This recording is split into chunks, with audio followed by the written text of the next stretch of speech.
জিয়ান নাম চলে আসছি। ও চলে আসছি, খালা চলো। হ্যাঁ নিচ্ছি।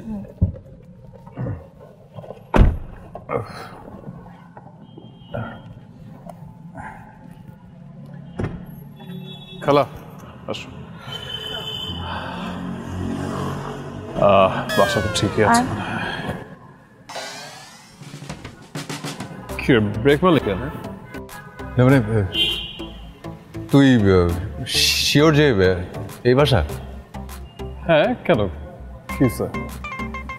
না মানে এই বাসায় আমার পরিচিত একজন থাকে আর কি। আচ্ছা তাহলে একটা কাজ করি, যদি সময় পাস ওই পরিচিত লোকের সাথে দেখা করে নিস। চলো খালা। হাই।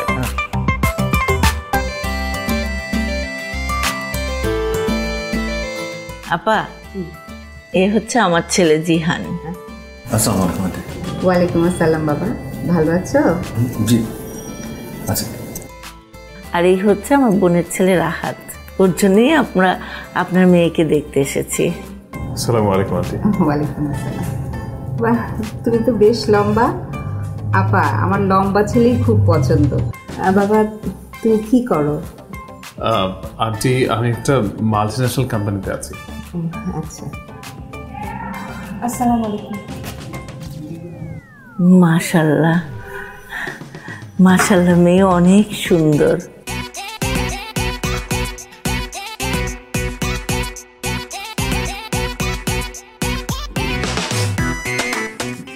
আমার আর আমার ছেলের পাত্রী পছন্দ হয়েছে। মা এক্সকিউজ মি, মা এই মেয়ের ব্যাপারে আমার একটা মতামত আছে। এখন না, তোর কথা পরে শুনবো। মা আমার মতামত যদি নাই শুনবে তাহলে আমাকে এনেছো কেন? আপা আপনাদের মেয়ের ব্যাপারে আমরা পজিটিভ। মা আমি না বুঝতে পারছি না যে তুই একটা বার আমাকে জিজ্ঞেস করছো না যে মেয়েটাকে আমার পছন্দ হয়েছে কিনা, তাহলে আমাকে নিয়ে আসছো কেন এখানে? সমস্যা কি তোর? দেখছিস না কথা বলছি। আপা আপনি বলেন আপনার কি মতামত?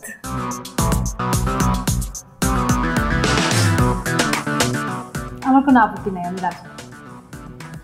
আলহামদুলিল্লাহ। মিষ্টি ভোগ করুন। না বাবা আপনি না। আপা একটু না না ঠিক আছে, নাও।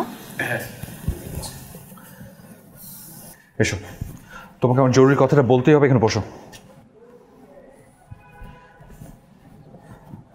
মা তুমি এটা কি করলে? কেন কি করলাম? তোর ভাইয়ের বিয়ে ঠিক করলাম। তো দুনিয়া থেকে আর কোনো মেয়ে নাই? আর কোনো মেয়ে নাই? এই মেয়েটা কি তোমার চোখে পড়লো? আর আমার একটা মতামত নেবে না? তোর মতামত দিয়ে আমি কি করব? তুই বিয়ে করবি নাকি? যে বিয়ে করবে তার পছন্দ হয়েছে ব্যাস। তো আমি তো ওখানে উপস্থিত ছিলাম, আমার একটা মতামতের মূল্য আছে না? তোর মতামত নিব বিয়ের অ্যারেঞ্জ কোথায় কি হবে সে বিষয়ে। মা মা এই মেয়েটা ভালো না, ফ্যামিলির ঝামেলা আছে। আমাদের সিঙ্গারা খেতে দিয়েছে, দেখেছো? কোনোদিন কখনো দেখেছো যে কোনো পাত্রপক্ষকে কেউ সিঙ্গারা খেতে দেয়? আপেল দিয়েছে সেটার মধ্যেও কালো কালো দাগ, কমলা দিয়েছে সেটা টক, দেখা যাবে আমার ভাইয়ের লাইফটা টক বানিয়ে ফেলেছে। তুই কি সিঙ্গারা সমোসা দিয়ে ফ্যামিলি যাচাই করতে চাস? না তা হবে কেন? আচ্ছা ঠিক আছে মা, আমি এই মেয়েটাকে চিনি।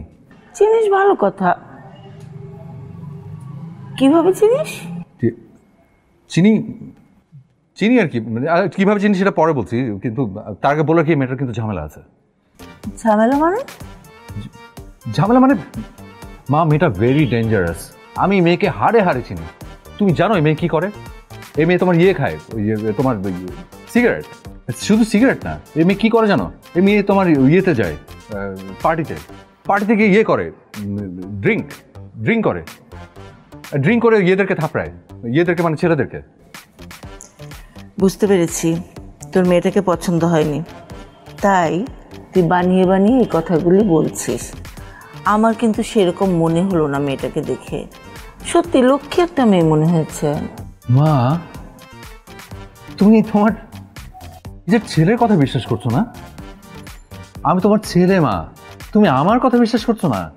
ইমোশনাল ব্ল্যাকমেল করা আমার কাজ, তোর না। আচ্ছা ঠিক আছে, এখন আমি তোমাকে যে কথাটা বলবো সেই কথাটা আমি তোমাকে বলতে চাইছিলাম না, কিন্তু আমি বলতে বাধ্য হচ্ছি।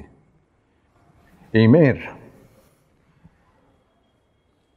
4-5 জনের সাথে সম্পর্ক ছিল। এখন তুমি আমাকে বলো, যে এই মেয়ে 4-5 জনকে ভালোবাসতে পারে, তার কতটুকু ভালোবাসা অবশিষ্ট আছে আমার ভাইটার জন্য বলো তো? বিয়ের আগে এরকম টুকটাক সম্পর্ক সব মেয়েদেরই থাকে। হ্যাঁ, যখন একটা মেয়ে কবুল বলে ফেলে না, সেই মুহূর্ত থেকে নতুন করে একটা ভালোবাসার জন্ম নেয়। তো সাথে মেলা বকবক করেছে আমি, যা তো যা, এখন জামা কাপড় ছেড়ে রেস্ট নে যা। মা, আরে তুমি তুমি আমার কথা বিশ্বাস কর, তুমি পস্তাবে বলে দিলাম। এ কি, মাকে তো কোনোভাবে কনভিন্স করতে পারলাম না। মানে